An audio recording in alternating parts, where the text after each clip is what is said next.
Stories are the most powerful thing on earth.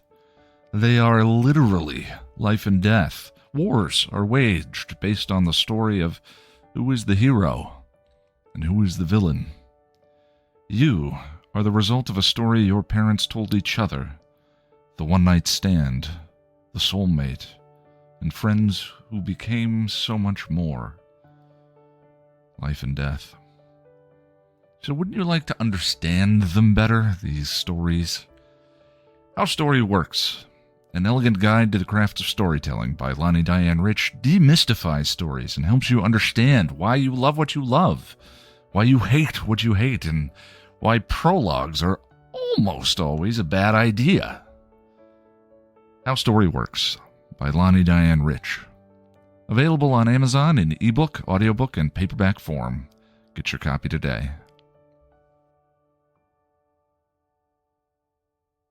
So, Lani, I've been doing some research and I found this prophecy. Oh, God, someone's gonna die. What makes you say that? Well, it's not like prophecies ever deliver good news. Nostradamus was never like, and the world shall be covered in polka dots and puppies. Nostradamus was full of shit, but fair enough. But no, this prophecy is about Chipperish as a whole. Yeah? What does it say? It says, Chipperish slays. Chipperish slays? That's a prophecy? Well, it might be less of a prophecy and more something I spray painted on the side of an abandoned train car. Ooh, you're a vandal. I know, I'm bad. Like Darla. You're going to get a Darla mention in every episode, aren't you? Damn Skippy.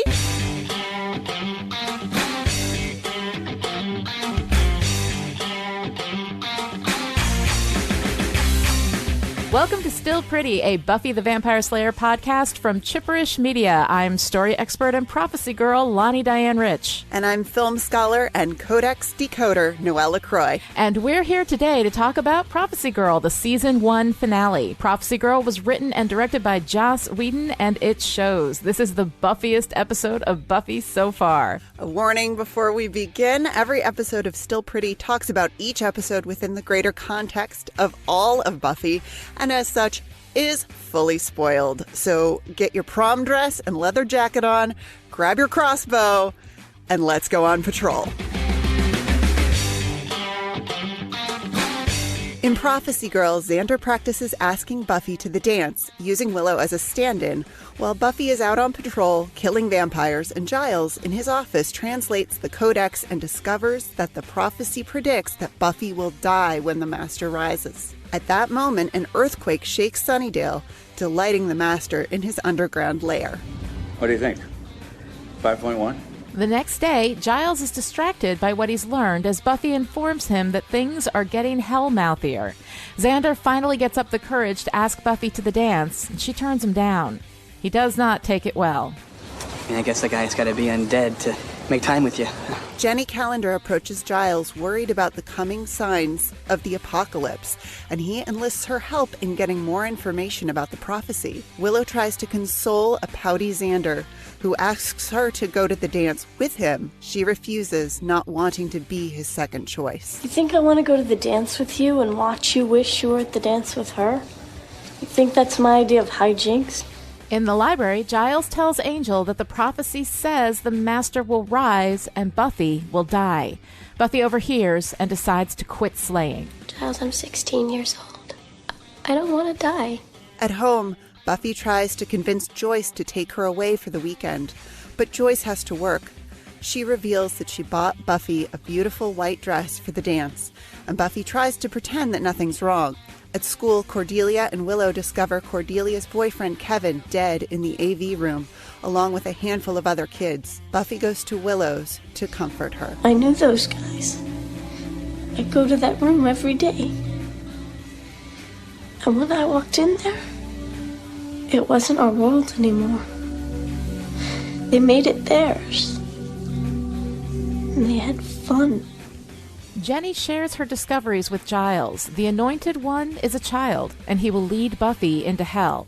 Giles decides that he'll go after the Master himself, but Buffy knocks him out to stop him. When he wakes up, tell him, I don't know.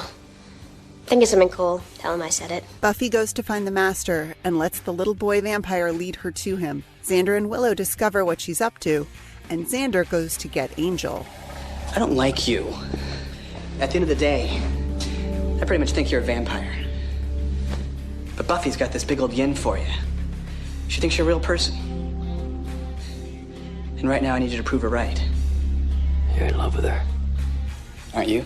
At the school, Jenny, Giles, and Willow figure out that the vampires will be attacking during the dance at the Bronze. Willow and Jenny rush off to warn everyone, while Giles stays back to do more research. In the Master's lair, Buffy confronts the Master, and he gives her more information on the prophecy. But prophecies are tricky creatures. They don't tell you everything. You're the one that sets me free. If you hadn't come, I couldn't go. Think about that. The Master bites Buffy and dumps her body in a shallow pool before running off. Xander and Angel discover Buffy there, and Xander gives her CPR, bringing her back to life. Outside the school, Jenny and Willow discover that the vampires are headed for the school, not the Bronze. As they approach, Cordelia comes by in her car, and they dive in. What do I do now? Gotta get to the library. Library, great. Of course, we generally walk there. In the library, the group fights off the vampires as a giant three-headed demon with tentacles breaks through the floor and flails around looking for prey. Buffy, Angel, and Xander arrive at the school. Xander and Angel defend from the outside as Buffy goes in to face the Master on the roof over the library, much to his surprise. You're dead. I may be dead, but I'm still pretty. Which is more than I can say for you. As all hell breaks loose in the school, Buffy and the Master fight. She sends him crashing through the skylight, where he is impaled on a splintered piece of wood on the table down below. The vampires retreat, the tentacles disappear, and the group decides what to do next. Hey, I hear there's a dance at the Bronze tonight. Could be fun. Yeah. Buffy? Sure. We save the world. I say we party.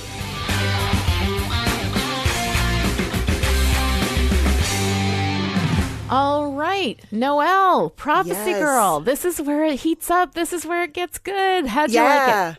Yeah. It's fantastic. It really is the Buffiest episode of Buffy so far. And this is, you've said several times that this is the episode where the show really begins to open up into what it would eventually become. Tell me more about that. All right. Well, Buffy starts out as a basic concept show, right? This little blonde that always bites it in the horror stories is actually the thing that the monsters have nightmares about. It's episodic, it's cute, it's funny, it's light. It's very much about that concept. And we get a bit of a hint of what Buffy will become in the 7th episode, Angel. But outside of that, there's nothing terribly special about the show. I mean, it's good, don't get me wrong, but it's not yet Buffy, you know? Mm-hmm. And in Prophecy Girl, Whedon takes the storytelling deeper. He raises the stakes. Pun unavoidable. I apologize. And goes No on... apologies. And he goes beyond this basic concept into real deep storytelling. Instead of relying on this cute idea of the little blonde beating the shit out of the world's worst monsters, he's taking the story deeper, ripping the characters open and seeing what's inside. And that's what Buffy is really about. This is what Buffy does. And by doing that, Buffy allows us to investigate our own darkest and most vulnerable spaces. Not many stories do this effectively. Buffy does it like it's an art form. So whatever else is wrong with Buffy, and people can make arguments for some very real problems with the way this story is told in places, we will make many of those arguments ourselves. It delivers the emotional goods, and that's why we return to it over and over and over again. And Joss Whedon has been quoted saying, "I don't give people what they want, I give them what they need." And while he's allowed his ego to artificially bloat this mission statement into a defense for any stupid thing he does to his characters just to be a dick, on a conceptual level, he's right. We don't want these terrible things to happen to our beloved characters, but we need them to, because these events playing out on screen metaphorically are happening to us in our real lives in real ways. And having a story that's separate from ourselves that will allow us to process these events in a safer space is cathartic and necessary. That's a huge part of what fiction is for. And there's a point in season 2 where something happens happens to Buffy in metaphor that actually happened to me in real life. And it'll be the first time I've watched those episodes since that happened to me when we go through it in Still Pretty. And I expect that watching it and talking about that story here will help me process that event a little more, heal a little more from that trauma. But aside from all of that, it's just great storytelling. In order to tell a good story, you have to be willing to torture your characters because it is only under extreme duress that we see who they really are. Prophecy Girl, when looked at solely in the context of season 1, seems like the height of this idea. I mean, my God, Buffy dies, right? Yeah. You know, but that's nothing compared to what this poor girl is going to go through in the future. And as we move forward with Buffy, she's going to move us through our own trauma and torment and pain. Buffy slays, but more than that, Buffy heals.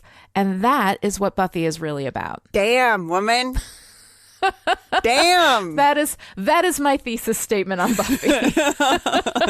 Thank you for coming to my TED Talk.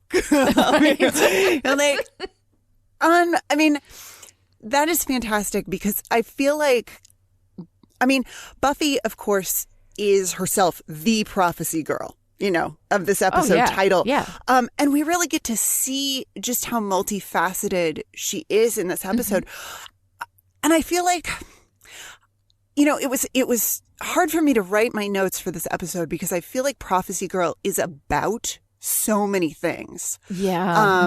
When we talk about like what Buffy is about in a big way, I feel like we start to see it here. But one of the things that just jumped out to me so forcefully was this is about being in community and the power of being yourself within that community.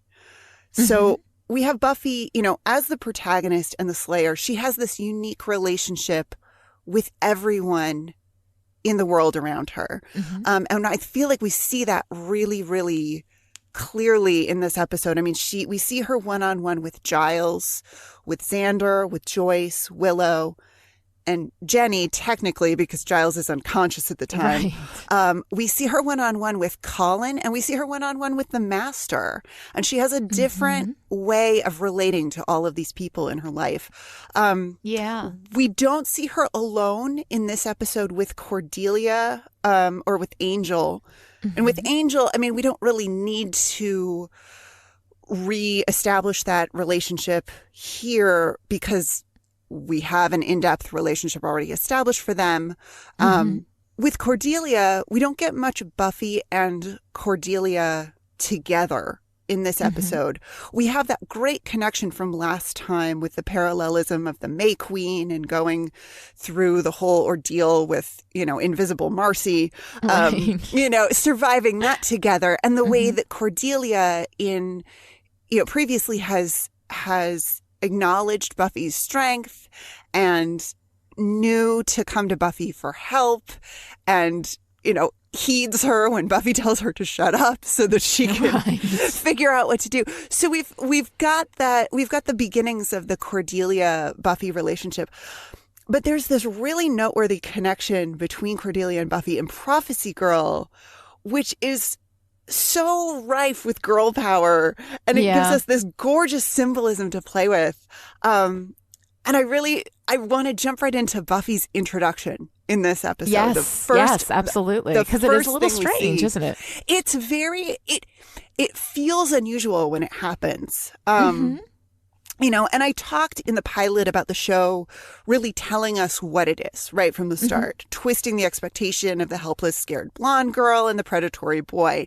And here we've got this fascinating introduction of Buffy herself into the world of the show. We go from Xander and Willow at the Bronze to a shot outside the high school at nighttime with a parked car in the background. And then Buffy falls through space in the foreground in super slow motion. Right. And in the previous scene, Willow has defined this for us as the usual. What's Buffy up to? The usual.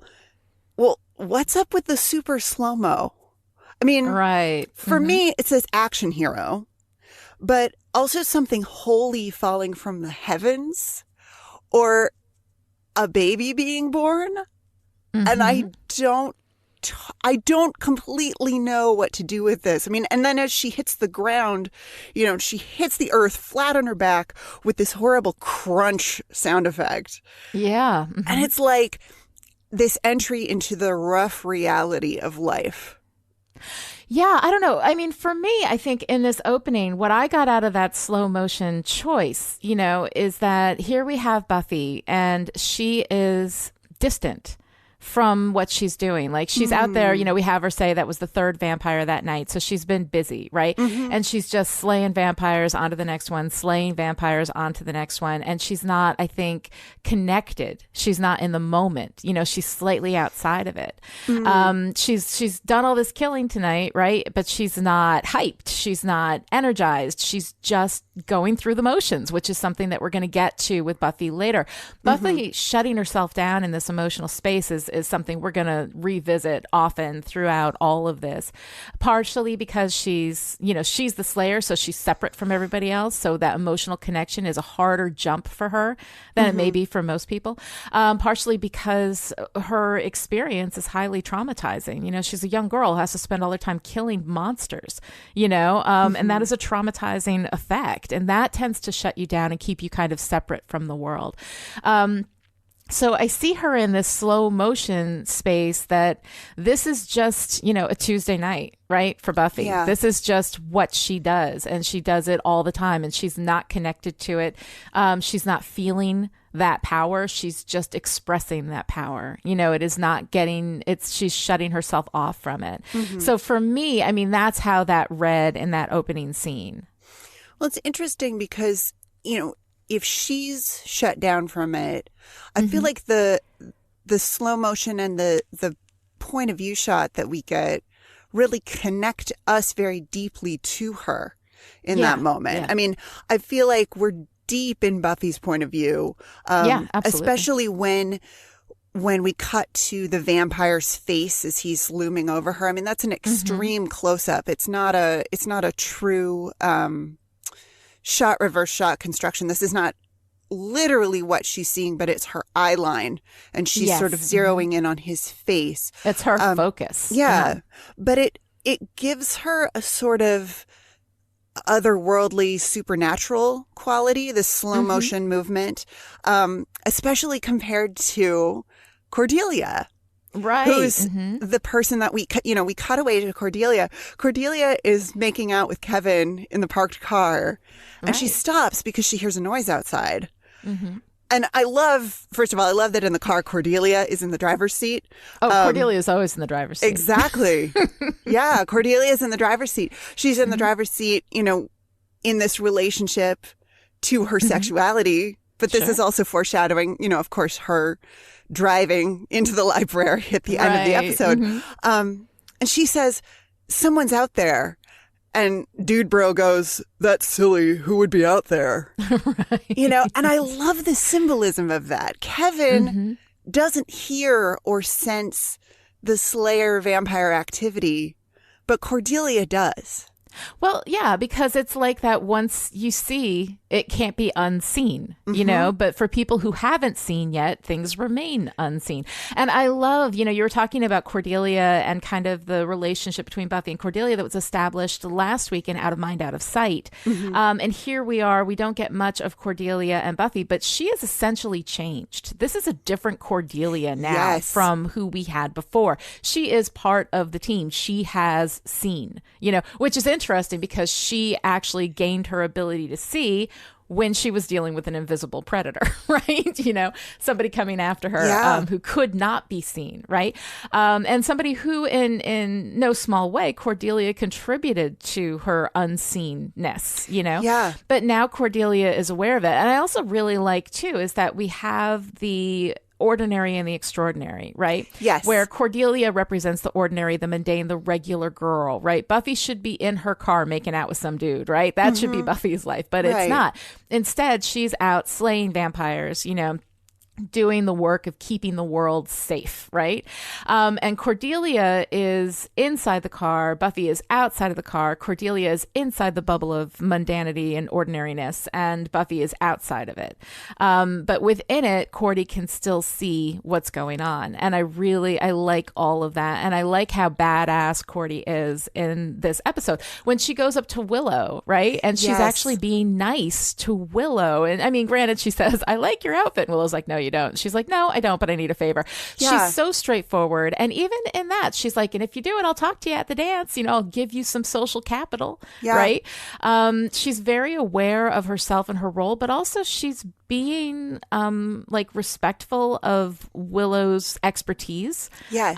You know, and she's being straightforward, which is, you know, like, yes, I'm manipulating you. You're too smart for that. So let's just be straight here. You know? It's kind of nice. And then, of course, when at the end, Cordy comes to save the day, she grabs Jenny, she grabs Willow, and then badass drives into the building. Yep. Like a G. I mean, she is so cool and so fun and so badass. Cordelia is, and she is all of that within the bubble of ordinariness, right? She gets to be a regular girl, but she's still badass, you know, through no supernatural, you know, talents, just by being who she is. And so we see her ordinary and yet still extraordinary. And then we see Buffy extraordinary yet still ordinary in some ways, you know?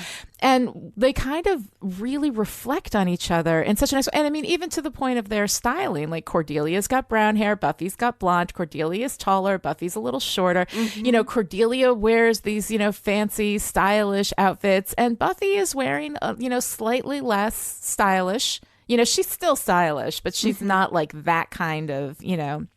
So it's fun to see them reflect on each other. So even in a scene where they're not interacting, like when she's in the car, they're still reflecting on each other. Yes.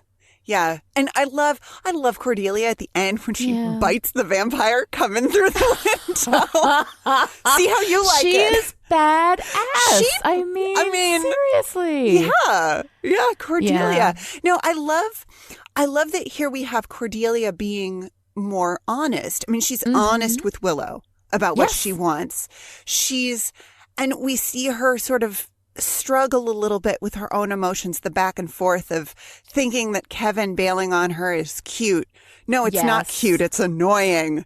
I'm annoyed. Right. You know, but she genuinely likes him, though, which is something we haven't seen from Cordelia before. Everything for her has been about social, you know, mechanics, right? Like when she was going to the dance with Mitch, it was about how is he going to look on her arm. Right. But here she is with Kevin. She seems to genuinely like him, to genuinely care about him, which is something that we haven't seen in Cordelia before. You know, like her being genuinely emotionally connected, which is really nice. It's a huge turning point of an episode for a lot of our characters, I think. I feel like we get this huge, I mean, Buffy, obviously, she's the most obvious case, but I think we see it with just about everyone. Oh, yeah, absolutely. In terms of a shift in who they are, or a shift in how they view the world or how they approach the world. I mean, where do we want to start? Because we could talk. Let's start with Xander and Willow. Okay, that's a nice one. We have Xander is asking Buffy, like finally getting up the nerve to say, "I like you. I want you to go to the dance with me." Right? He's practicing this on Willow, which is insensitive because he has to know how she feels about her. Although I guess he not know. Like, I guess when you're close with, I mean, they've been friends since kindergarten. Like, I guess when you're that close to somebody, you stop seeing those things. Like they're just there. And so I guess I can kind of understand, especially as a teenage boy, like his cluelessness to that, you know. And then there are a lot of times, I mean, not even teenage boys, like there are times where I'll see that somebody likes, you know, like is flirting with somebody or whatever. And the person I'm telling, like, they're flirting with you. And they're like, no way. You know, because yeah. people often don't think of themselves as being attractive enough that somebody would like me, you know, and Xander has a tremendous amount of insecurity. So I think that he, you know, like has a clue, but he's not sure. So when he's talking to Willow and practicing asking Buffy out on Willow, at one point it feels just clueless, you know, and in other ways it feels highly insensitive. But Willow's response to all of this, I think, is tremendous, and it shows her maturity and her genuine love. Like, she loves Xander, and she shows that not by being jealous, not by being, you know, like treating him like he's property, not being possessive, but by saying, if you want this, I want this thing for you. I'm going to help you get it to the best of my ability, without pressuring Buffy to, you know, to say yes, or without manipulating the situation, but saying, I will support you in pursuing what it is that you want because I love you and I want you to have the things that you want. And that is actual real love. And then later on, when he's being all petulant and pouty about it, which we'll get to in a minute, and he says, well, you go to the dance with me. We'll hang out. We'll do all this stuff. And she's like, I don't want to be your second choice. You should know better than that. Yeah. You know, and she's being completely upfront. Yes. Right? She's not dissembling. She's not hiding how she feels. She's also not doing the emotional labor for him, which I think is really nice because women do that a lot. She's protecting herself. She's establishing her boundaries. She's valuing herself and saying, I'm crazy about this guy, but I'm not going to take him under any circumstances. You know, I have my standards. I have my boundaries. You must be this tall, Xander. You are not this tall at the moment, you know? That's a big, strong yes reference to creating a list that you must be this tall to go on this ride, which is what anybody must be in order to earn you as a human being, as a partner of any kind, as a friend or whatever.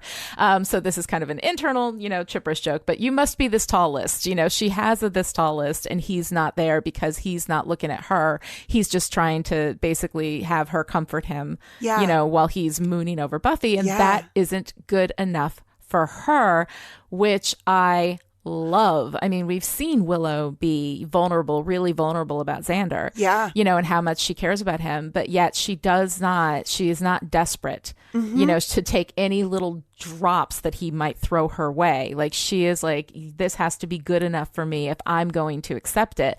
I love that in Willow. I love the way that it's played at the very beginning when it's revealed that he's practicing with her.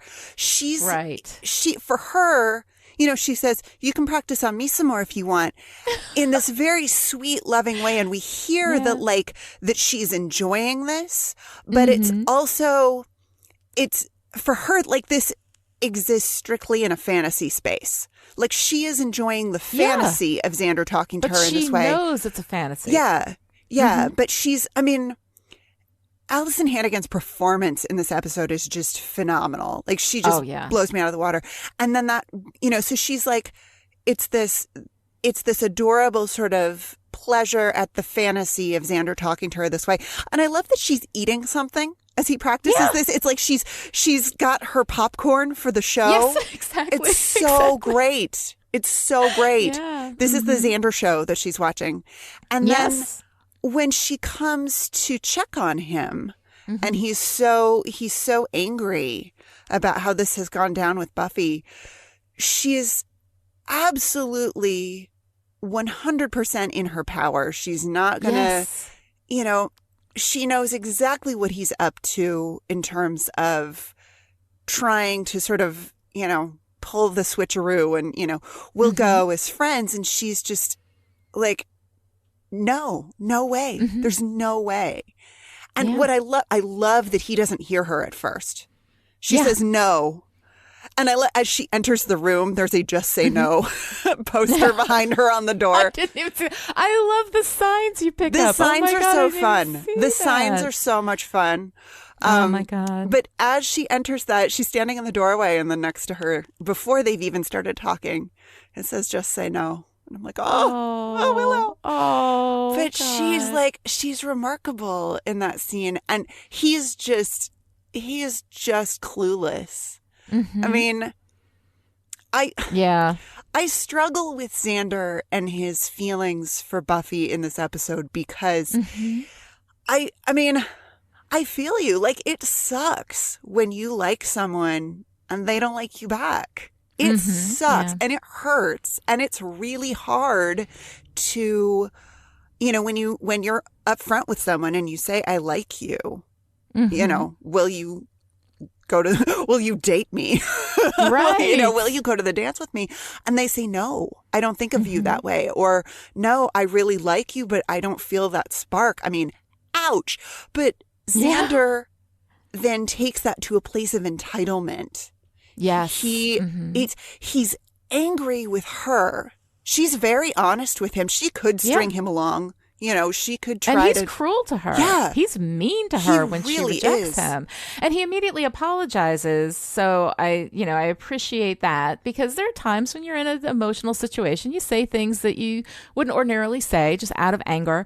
But the thing is that, like, his response is, is possessive and entitled. You know, that he's entitled to her returning his feelings, which is something that we see, you know, in men culturally, I think quite a bit, you know, that women get killed for rejecting men, you know? And so, I mean, it's a very, like, dangerous space for both Xander and Buffy, you know, in that moment, because not that Xander's going to get hurt, but that Xander, as a man who has been rejected, can, you know, behave badly. Like, that can happen.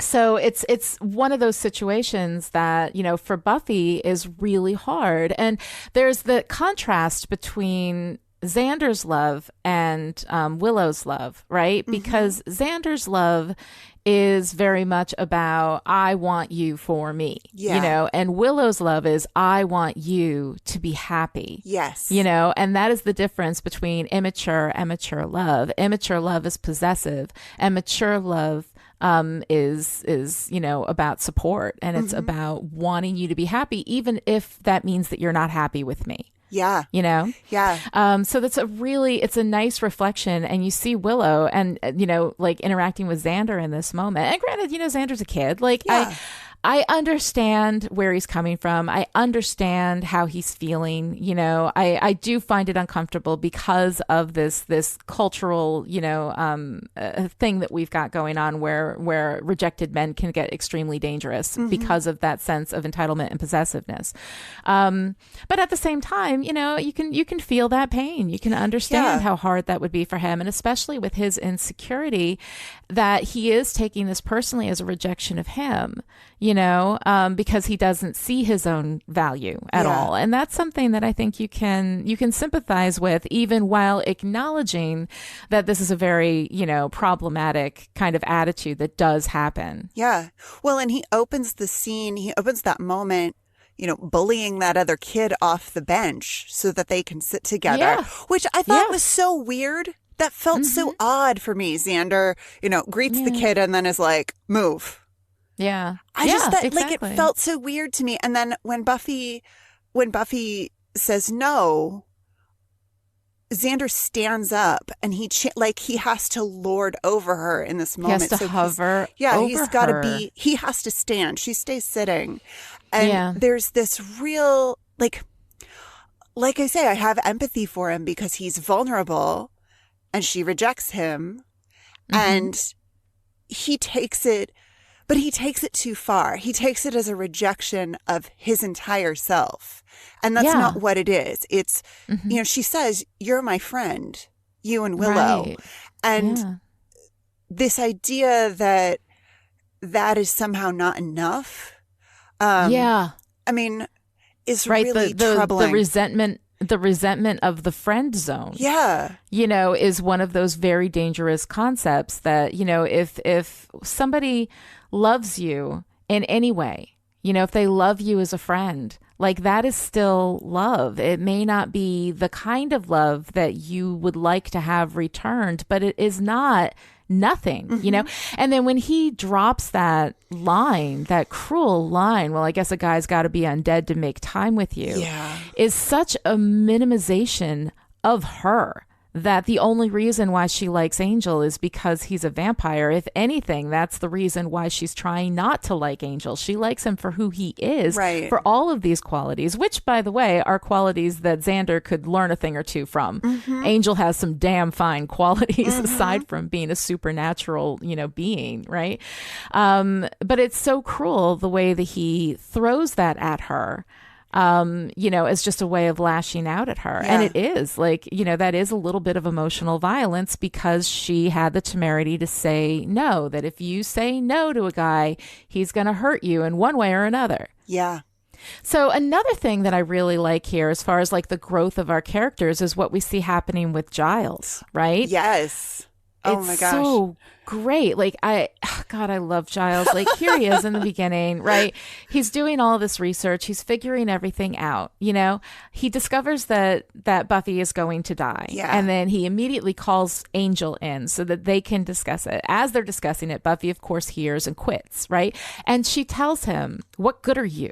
Yeah. With your books, you sit here and you read your books, and how are you helping me? Prepare me for this. Go Yeah. ahead," And she really lashes out at him, and he feels that so deeply, and he agrees with her. Yeah. He's like, "Yeah, I guess I'm not any help. I'm useless here." And then we come back to him later. We see him with Jenny, where he is dismissive of her, and he's like, "I don't know if I can trust you," which, by the way, good instinct Giles as we move forward in the story. But I mean, like, he is so focused on Buffy and what he can and cannot do for her. Yeah. That when Jenny's in there, and obviously they've got this thing, there's this kind of like romantic vibe, this flirty vibe between them, right? He is not even in that space at all. Like, he is not even there. He is solely, completely, 100% just about Buffy, and I love that. And when, he takes that turn and he's going through, the weapons cabinet later with Jenny, and he's finding all these things that he can use to fight. And Buffy comes in and he says, I'm going to go out. You're right. I sit here with my books. I'm useless. I'm going to face the master. And he is heroically trying to take her spot. Yeah. He wants to die to save Buffy and protect Buffy. It's not just the world. I mean, the world is part of it, but it's not about the apocalypse. This is about laying down his life to save hers. Yeah. Yeah. About doing more and doing better. Yeah. I love the way he receives her anger in that moment when she hears them talking. And then that little laugh, oh dear God, that hysterical, that like, I have no idea how to react to this, so I'm reacting in the which is how it happens. Oh, for sometimes. sure. Sometimes Yes. when shocking things happen, you laugh. Oh, I know because that what else laugh. are you going to do? Yeah. I've done that laugh. I've done that laugh too. I've done that laugh. Yep. Yeah, where it's so horrifying. Yeah, you just that's all you got. I have nothing. I don't know how to respond to Right. this. And then she turns from that her emotional roller coaster in that moment is unbelievably it's beautiful. gorgeous. It is so beautifully done. But Giles just receives that. He just stands there even when she's throwing books at him. Yeah. She's literally using his tools as weapons against him, and he just stands there and takes it. And I love it. Like, it is because there's nothing that he can say to her. Yeah. There's nothing, like, she's right in that moment that there's nothing he can do. Yeah. And and the thing is that she's not throwing them at him. She's throwing them at the wall near him. Yeah. Like, she's not trying to hit him. She's not trying to hurt him, but she's showing him how useless these books are. Yeah. The thing that he defines himself with. These are useless. This isn't helping me, Yeah. And that, I think, is just, it's so powerful. And, that she loves him, that she cares about him. She doesn't want to hurt him, but she's just wigged out in that moment, and she's expressing herself. And the thing is, she's safe. Yeah. She's safe to express herself with him, and she wouldn't hurt him physically You know, she doesn't, she misses, and you know Buffy's got aim. If she wanted to hit him in the head with it, she would hit him in the head with it. She hits the wall with it. Yeah. You know? True. It's wonderful, and it's so heartbreaking because the books are the only thing that Giles has that can be helpful. It's his knowledge, it's his wisdom, it's his experience, it's all of the stuff that's in the books. And yet they're no good in this moment. Yeah. Yeah, it's his knowledge, and it's his memory for things too. It's his actual like brain space. It's his head, because she you know, ultimately she has to hit him in the head to knock him out. Right. But he has all of this, like when he's reading the codex and he's translating, he's got that knowledge of the language. He can take one language and, you know, translate on the fly. When Jenny brings up the Bible passage, right? He knows he just it. Pulls it out. Yeah, he just knows it. Yeah. So he's got that. I mean, that's where his power is in his knowledge and in his you know, what he is able to carry in his mind.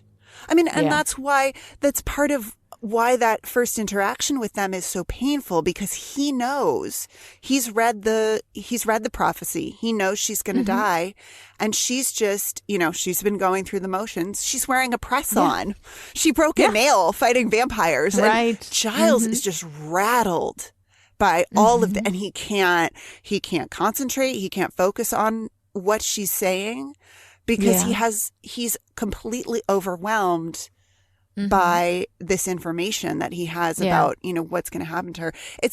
I love Giles in this episode. I love him so much. I even love him with Jenny, which is funny because I didn't care for her interaction with him, but I like, and he does take a tone with her, and he does, you know, just do it and I'll tell you why later. Yeah. But there's something about that I like, and maybe it's just, you know, maybe I'm just blinded by my love for Giles. But I like that he is very, you know, businesslike in that moment. He's like, this is what needs to be done. This is what I need you to do. Right. Just do it. And then he says, just do it. Yeah. And she's like, all right, yeah. You know. I actually do like Jenny more in this episode than I did previously, although that's not a terribly high bar. Right. The bar is in hell. Come on. Yeah, the bar's not very high. But I do like her better here. I like that she has knowledge that she's coming in to help him. The end is very seriously nigh. Like she's ready to roll up her sleeves and help and be part of the solution, you know. And I think that that's really brave, and I like that. You know, I like seeing her step up and say, these are the things that I'm seeing. Let's put our heads together and figure it out. But she's also so far away from, like, she doesn't understand, you know, the full context of everything that is happening and that is going on, right. You know, and he has no time to explain it to her. He's so focused on Buffy, and anything he does, any energy he spends on anything is going to be in pursuit of trying to help Buffy so that she doesn't die. And so it's only when Jenny actually has something to offer, you know, something related to this, that he says, all right, go and do this thing, you know, and he gives her the general's command, and she's like, all right, you know, and she goes off after asking him to trust her. Instead, she has to turn around and trust him. Yeah. You know, no explanation of what it is, no deeper, you know, information, just do this thing. And she's like, all right, I'll get it done. Yeah. And I like that. I like that she's there with him when Buffy knocks him out, and she says, tell him, I don't know, think of something cool and tell him I said it. That. Oh God, it's such, you know, and then to hit him and knock him out as a gesture of love, you know, because she is also protecting him and laying down her life so that he doesn't have to. Yeah. Like they're both doing this. It's a very strange gift of the Magi with each other, right? You know, Yes. in this circumstance. So really, such a beautiful extension of that relationship and a moving forward of that relationship. We saw a couple of weeks ago in Nightmares, right? That Giles' biggest nightmare was that Buffy would die. Yeah. Right. Yeah. And so here he is living his greatest fear in reality, that she's going to die and there is nothing he can do to save her. And that helplessness, that sense of helplessness, you know, is so strong. And so he's going to go into a situation for which he is ultimately unqualified. You know, this is not his strength. Yeah, this is not not what a he good does, idea. Right? Right, but he's going to do it. Yeah. But he's going to do it because of his love for her. And through this, you know, whole thing, when she comes back, and, you know, and Xander says she died, and Giles looks at her with such love and says, I should have known that wouldn't stop you. Yes. Oh my God. Oh my God. That makes me cry every It's time so I great. watch it. The incredible amount of love that he expresses in so little, in a look, in a quick little comment. Yeah. He expresses so much love for her. And this relationship is honestly one of my favorite relationships in all of fiction. It is so genuinely loving. It really is. It really is. And I love that whole coming together at the end of all of them together. Yeah. They've all worked together and they've become, you know, we've seen everybody in various configurations of relationships along the way, but here they are at the very end as a septet, a group of 7. Yes. There are 7 of them, and 7 is the number of biblical perfection. I thought that was very interesting. Yeah. I mean, it's a very biblical episode. I mean, especially for a show that, you know, we've talked about this before, but doesn't really do religion, except it really does. Right. Especially here. Especially with Buffy's death and how that is portrayed and how, like, what that means. In the context of the show, but also in the context of, like, Slayer lore, you know, in becoming who she is as the Slayer. I mean, like, the episode is called Prophecy Girl, right? Like, it's unsurprisingly, like, it's going to be kind of religious in nature, but this is a biblical apocalypse that we're looking at. Right. You know, and we've got Jenny's contact, who's the monk, whose brother Luca, who I would like to think is an invisible foil for Luke, the unnaturally large vampire. The unnaturally large vampire. No, that's really interesting. I mean, I thought it was probably a 13-year-old kid with a pretentious online handle, but I like your read better. Yeah. Could be. Right, but who knows? It's fascinating. When Buffy goes to meet the Master in his church, she kind of, in a way, symbolically receives the sacraments. Okay. And I'm going to speak in terms of Catholicism because that's what I'm familiar with. But at baptism is when faith is given to the person because the Holy Spirit is invoked. And then there's Holy Eucharist, which is First Communion, which nourishes that faith. And then confirmation, which happens usually at adolescence, about 16, which is what Buffy is, strengthens the faith and prepares the soul for the work of fighting the war between good and evil.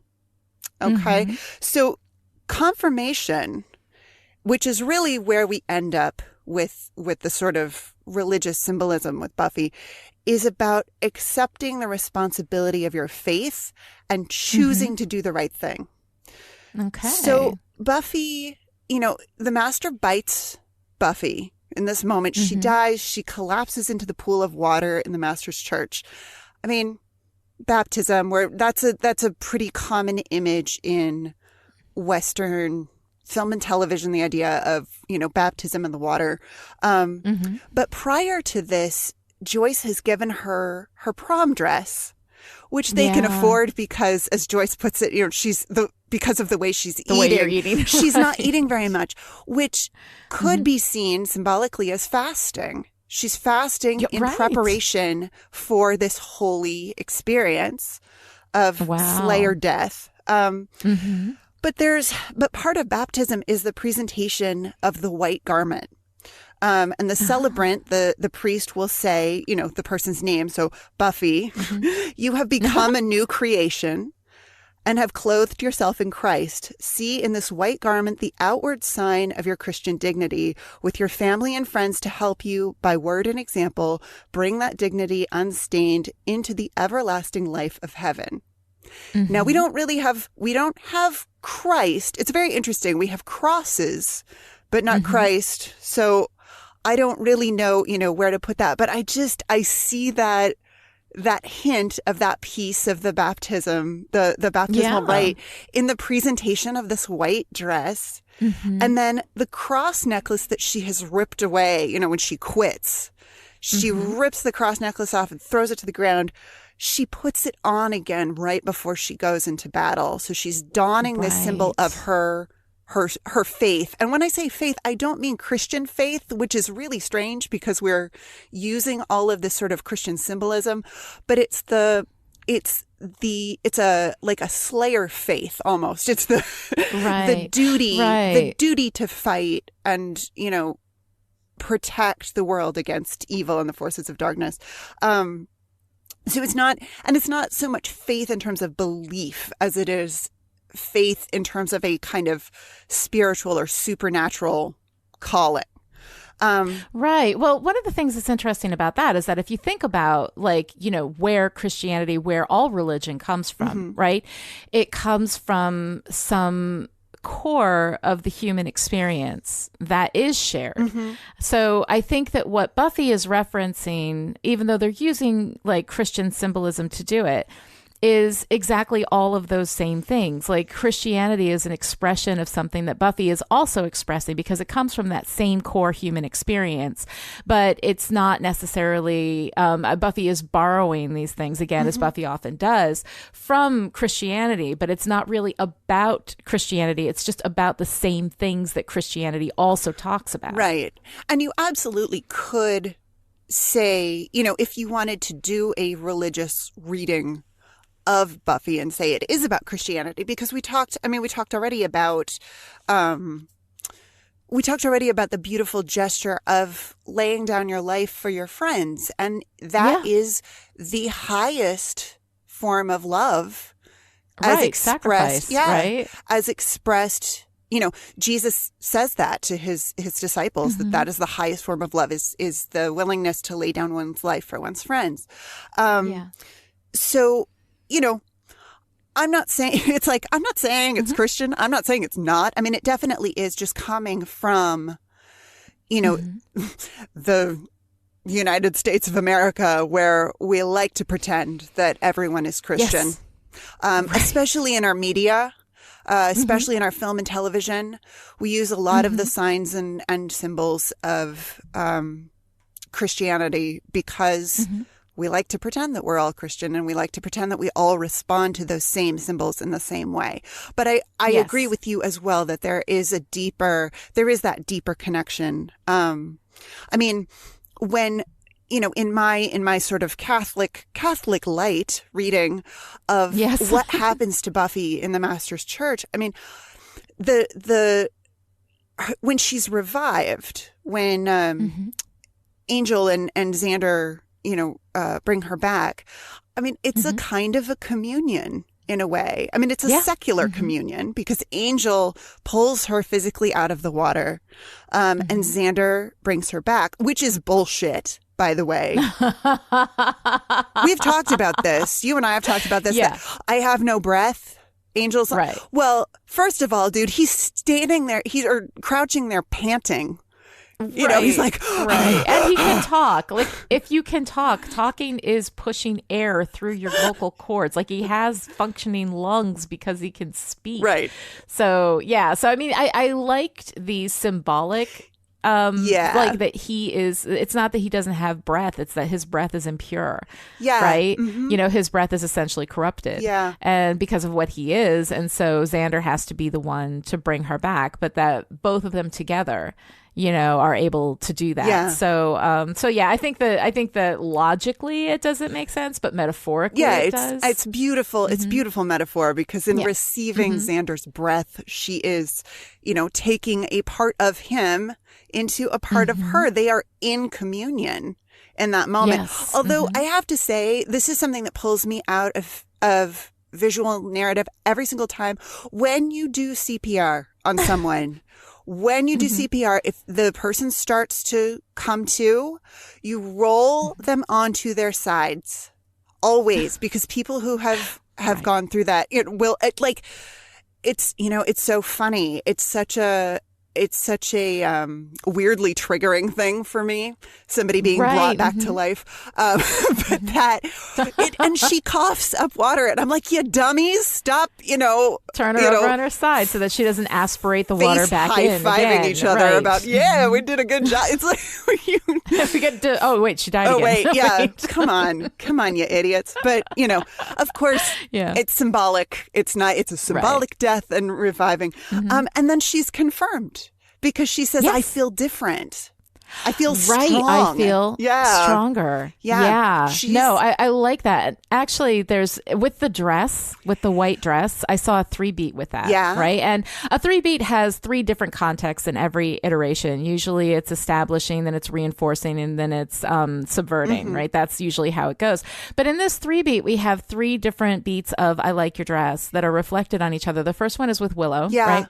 Which is innocent, friendly, it's supportive. I like your dress. Like even in Willow's trauma of that moment, she is looking at Buffy and saying, I see you. Yeah. Right. Which I think is really nice. Then we have the master. Yeah. In this very predatory, this very, like sexually assaultive manner, Yes. right? He takes off her leather jacket. He takes off her protection. Yeah. And touches her skin. Like it is really, really like, difficult to watch, and then he drinks her blood and tosses her into the baptismal water where he doesn't think it's going to do her any good. Yeah. It's almost like adding insult to injury. Yeah. Like, you could have been baptized, you could have risen again, but you won't because I've killed you. Yeah. Right? He's taken her innocence. Yep.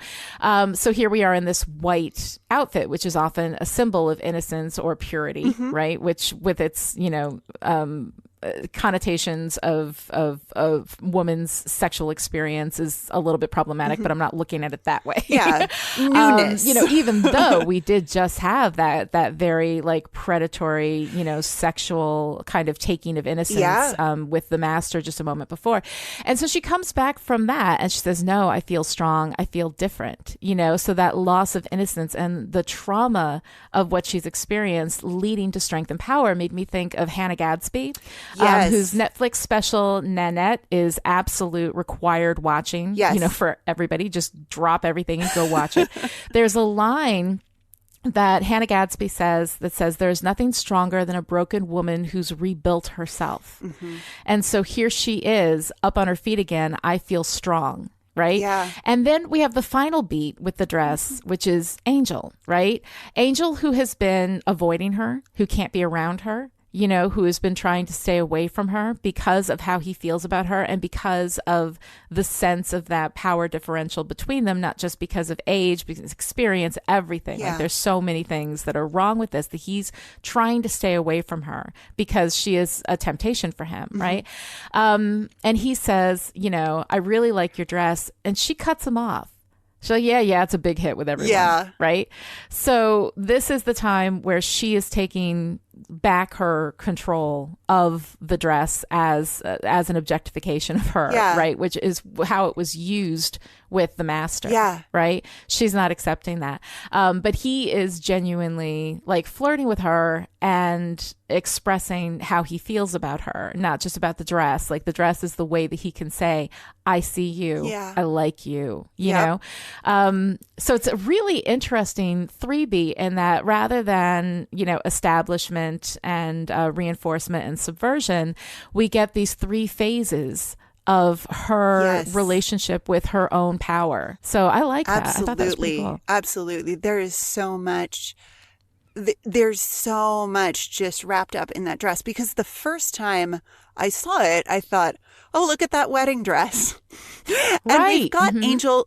Angel kind of looks like he's wearing a suit because he's got a white shirt. It's kind of a groomy. Yeah, he's got that black groom. He looks a little groomy. Like, yeah, it really reads wedding a little bit. Right. But I love how many things that dress represents. I mean, it represents in the scene with Joyce, and we get some great Joyce in this episode. I love Joyce. Oh, we do. I love when we get good Joyce. Oh, she's so good. Joyce is so often misused in this story, but when we get good Joyce, she's fantastic. She is great telling the story of going to the homecoming dance and meeting Hank, and and I just thought, cheaters gonna cheat. Yeah, no, absolutely. And that's just like a hint. Yeah. Like, if you end up with somebody who is with you while cheating on somebody else, it's like, they're gonna do that to you too. Like, you know. Sorry, but she's I love the way she's trying so hard to relate to Buffy. And she's, of course, because Buffy has death on her mind. She's, 16. She says, I don't want to die.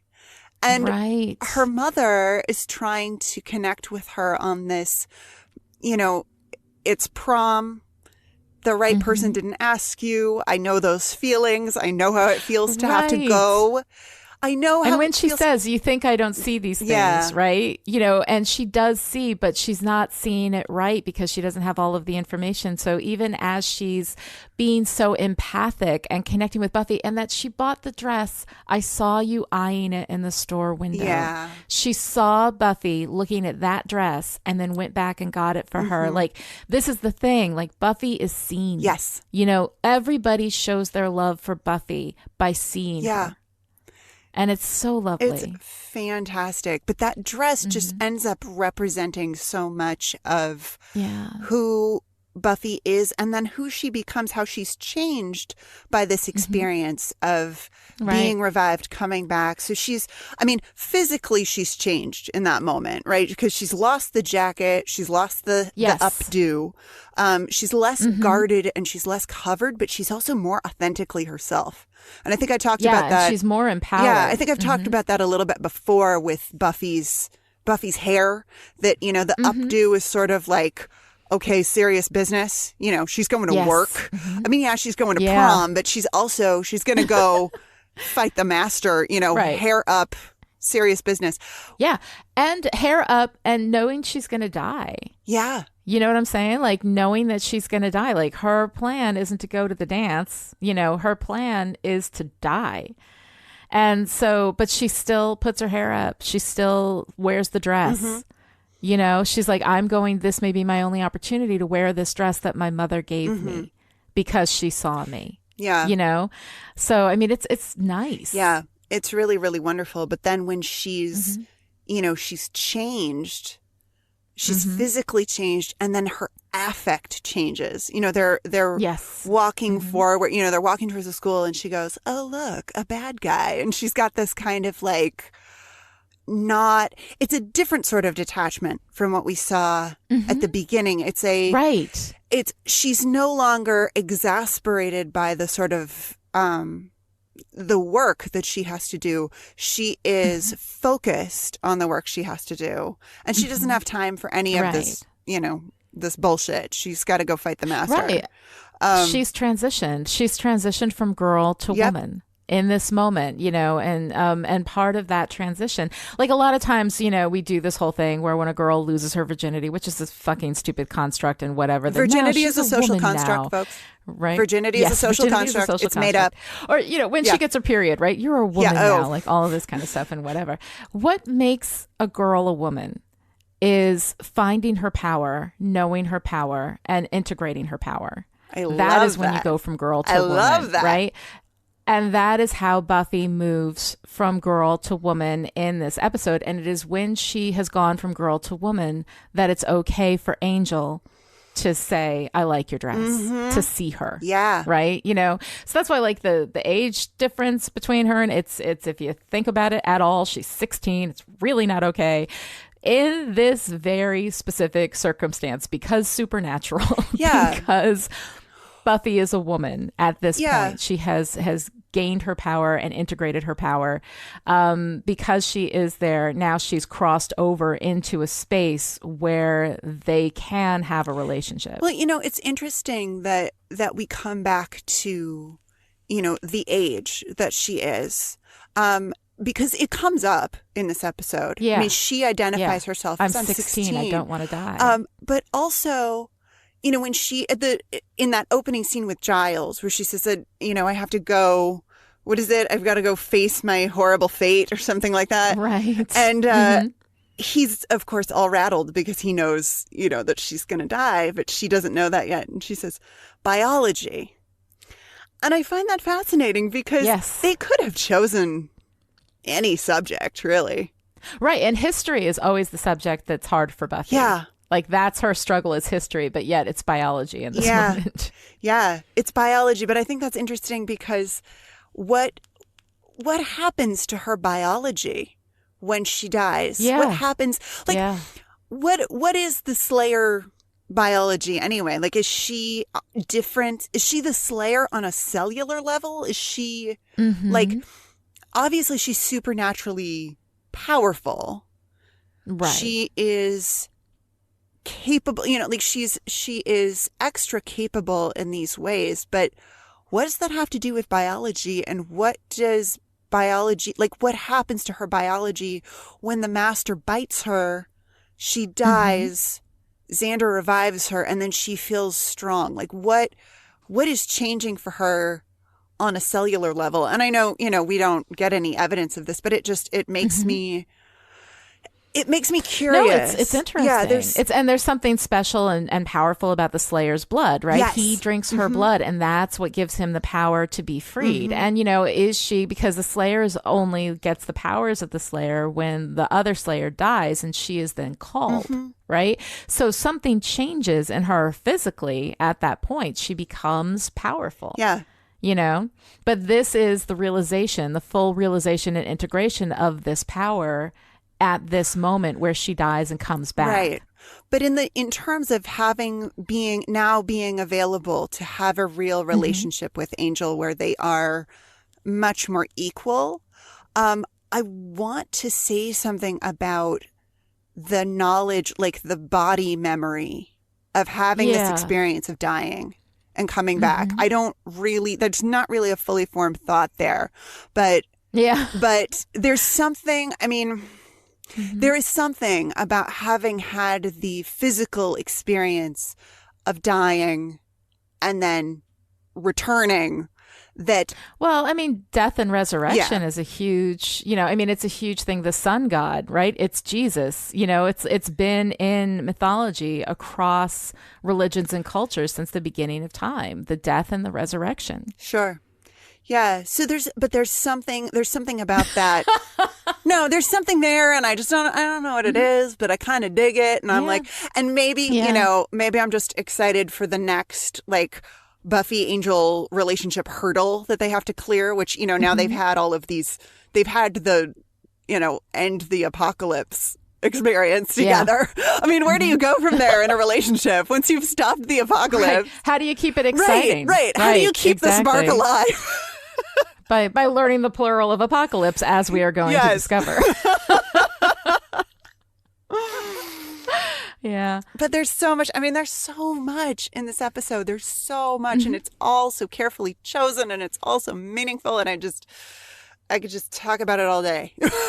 I know. No, it's really, really wonderful. And it's so deep. And for anybody who is really interested in going deeper into the religious symbolism and the theological implications of Buffy, I do recommend the podcast Prophecy Guys, which are two theologians, Sam and Jordan, and they talk about this stuff on a very deep Christian level. They have a very deep Christian background and perspective through which they look at Buffy. And so for people looking for more of that, I would definitely recommend Prophecy Guys. All right. Do we want to move into ARG, the patriarchy? Shall we talk about the patriarchy a little bit? Let's just a little bit. Yeah.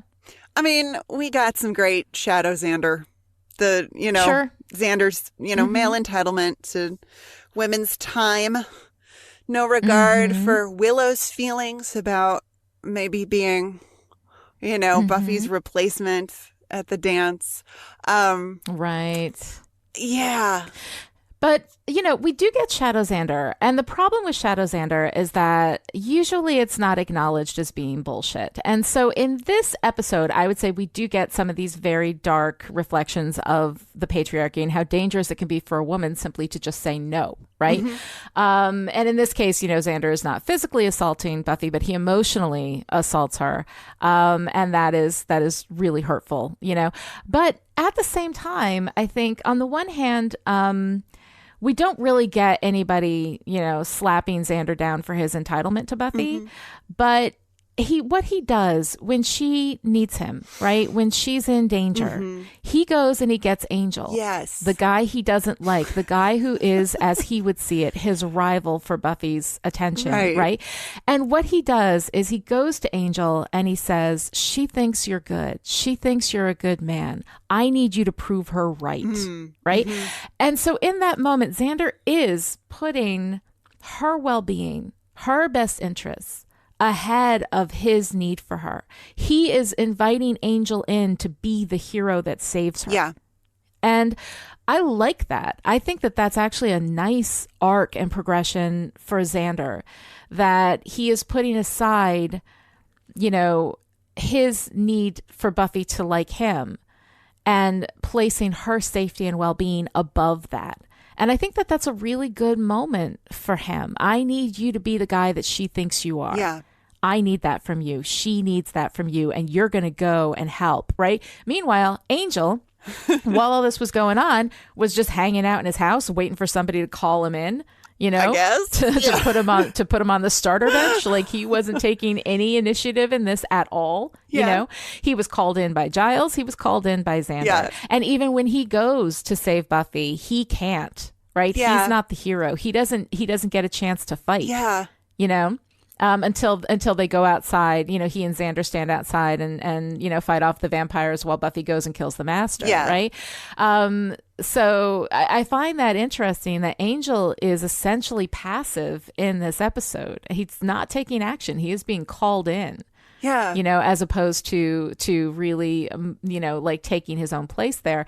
And I like that Xander is the one doing the calling. Yeah. That Xander is, I think it shows growth for Xander, which is nice. Yeah. And desperately. Yes. Definitely. No, I do love Xander storming Angel's castle and telling him how it's going to be. That's pretty great. Yes. And it's good the stuff. little exchange between Xander and Angel when they're going to they're going to the master. Right. Look, I told you to eat before we left.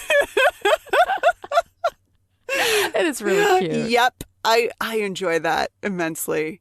I enjoy that too. No, I think it's really good. And then when they work together to save her, it's nice. Yeah. And then, in terms of patriarchal bullshit, we've got, the master is super predatory, but of course he's supposed to be. He's the big, scary monster. Exactly. Yeah. And then he is representative of the patriarchy. Yeah, and then he is impaled as punishment for his patriarchal bullshit. He is the patriarchy, right? He's what I love about the master is that he is so ancient. Like, I love this idea that as vampires age, because even though they don't age, they kind of do. Like, he's able to catch the arrow from her crossbow. He can turn invisible, which we haven't seen, and just sort of that was a little. I was weird. like, oh, and then he like telekinetically choke her, or he. Yeah, he like pulls her in. He has this mesmerizing thing that he does, which, by the way, after her innocence is taken, is not a power anymore. Yeah, like she pretends to be pulled into him, so that he thinks he can still control her, but he can't. Hypnosis doesn't work on her after. After she's changed. No, it's wonderful, but I'm just like.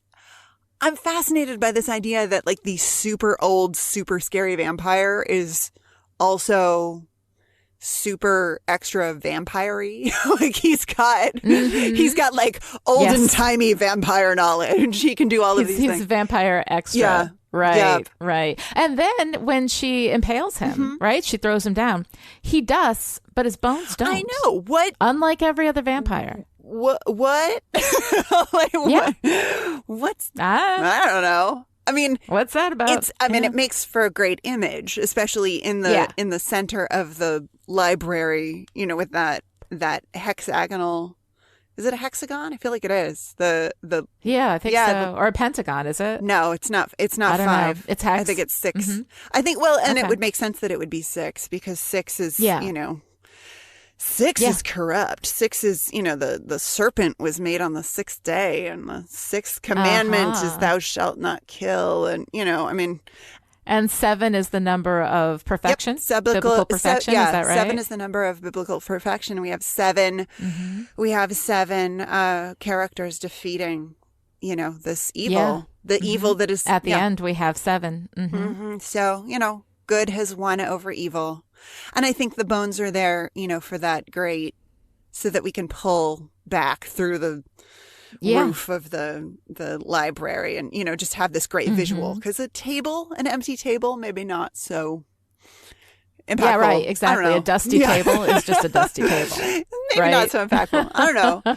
That doesn't leave a monument to what happened there. Mm-hmm. You know, the dusting of a vampire is simply the erasure, right? Yeah. But he's still physically there. He's just been, you know, he's had all of his power taken away. There's nothing left. Yeah. You know, there's no animus there anymore, which I find really interesting. Okay, so what is our girl power of the week? Oh, geez. I mean, the whole damn episode.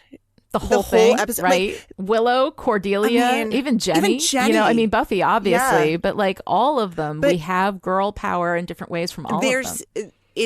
There are so many incredible moments of, you know, their strength, their, you know, physical and emotional strength. But I feel like it starts, you know, right away with that first scene with Buffy. And the vampire, and she pulls the stake out of her jacket, and that little smirk when the vampire sees what she's up to is so delightful. Like she's like, well, here's what's going to happen. And she's just it's that confidence in her ability to take on this challenge. Yeah. I love it. It's really, really good stuff. All right. So, Noelle, Prophecy Girl, what's your favorite part? I couldn't do one favorite part. I couldn't. I could not do one because I had to. There's so much. There's so much good. So I chose a tragic moment and it's not. It's an emotional moment. I chose a tragic moment and a comic moment. My tragic favorite part. Because I don't like it, but I like it, is Buffy going to visit traumatized Willow. You know, it's sunset, and the whole scene is played in this it just breaks my heart. I mean, ending with, Buffy, I like your dress. And Buffy says, take care. And it's like a goodbye, but not really. And I just love their friendship so much. I love how Willow sees Buffy. And I think she might be the only one who really sees Buffy for everything that Buffy is in this moment. I mean, she's a super capable, supernatural vampire slayer. And she's an ordinary teenage girl who wants to get all pretty and go to the prom and, you know, not die. And I think, I just feel like Willow sees Buffy both as an equal, both as a peer and as extraordinary. And it is remarkable. I love them so much. I love their friendship. I love their love story. And I like that it's seeing Willow changed by the trauma of seeing the massacre in the AV room that helps to empower Buffy to choose to die.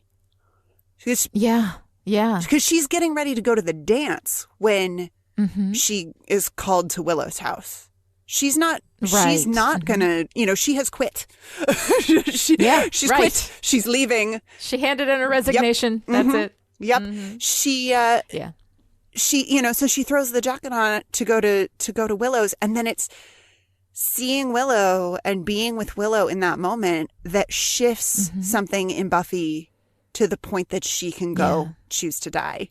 And it just, oh my God. And it's just played so beautifully. They're both holding it together, but not really. It's wonderful. So that is my favorite, super emotional, tragic moment. And my favorite comic moment is Buffy telling Jenny when he wakes up, tell him, I don't know, think of something cool, tell him I said it. Oh God. See, I don't even see that. That doesn't strike me as funny. I cry when she says that, because it's like she doesn't even have the words for what to tell Giles, to how to tell Giles what he has meant to her, how to tell Giles, like what it all means, that she doesn't need Jenny to tell him anything because she just sacrificed her life to save his. And that is, what can she say after that? Right. It's what she's done. It's what she's shown him that is so much more expressive. Yeah. So she's just like, think of something cool and tell him There's just no words. Because she's already said it, Yeah. which I think is really, really she's a woman cool. of action. She is. What's your favorite part of Prophecy Girl? Oh God. When Buffy hears she's going to die and she does that laugh and she quits, how do you prepare me for this? That whole thing. Sarah Michelle Gellar is, I think, is an actress that it's very easy to underestimate, and to see her as just another pretty girl, she's so much more than that. And what she will do throughout the rest of the run is going to be amazing. We're going to see this level from her many, many times over. But this is the first time that she really has something that requires of her as an actress so much. To pull this scene off, you have to be just extraordinary. And her acting is so incredible in this moment. It always gives me chills every time I watch this scene. Her work in this is so incredible. And so is Giles. Like, Giles' work is great. Angel's just kind of standing there like a bump on a log. He's being a little passive, But what's going on with Buffy and Giles here is so extraordinary. And this is like one of the moments where, when I say this is the first time we see Buffy become Buffy, that's what I'm talking about. That scene is incredible in its writing and its conception and in its execution. What Sarah Michelle Gellar does with that material is breathtaking. Yeah. It's absolutely incredible. To go from anger to fear to recognition. When she says, "Do you think it'll hurt?" Oh God. She is trying to wrap her mind around all of this all at once, and it shows. I mean, it's all there, and it's beautiful. All right, that's it for today. To join in the discussion on Twitter, follow Lani at Lani Diane Rich and me at Noelle Loud, and use the hashtag StillPretty. You can also visit the Chipperish forums. Go to chipperish.com, click on forum, and join in the fun. Or you keep Chipperish Media going to the tune of $1 a month or more and gain access to the live chat in Discord, where you can hang out with me and Noelle and all the Chipperish patrons who defy prophecy, and nothing you can say will change their minds. Visit patreon.com/Chipperish to find out more. You can also show your support for Still Pretty by going to Apple Podcasts and giving us a review. That's one of the most effective ways to show support for any of your favorite podcasts. Or you can use your social media platform of choice to tell your friends. Word of mouth is a powerful thing. All right, we will be back next time with When She Was Bad, the first episode of Season 2. Until then, we may be dead, but we're still pretty.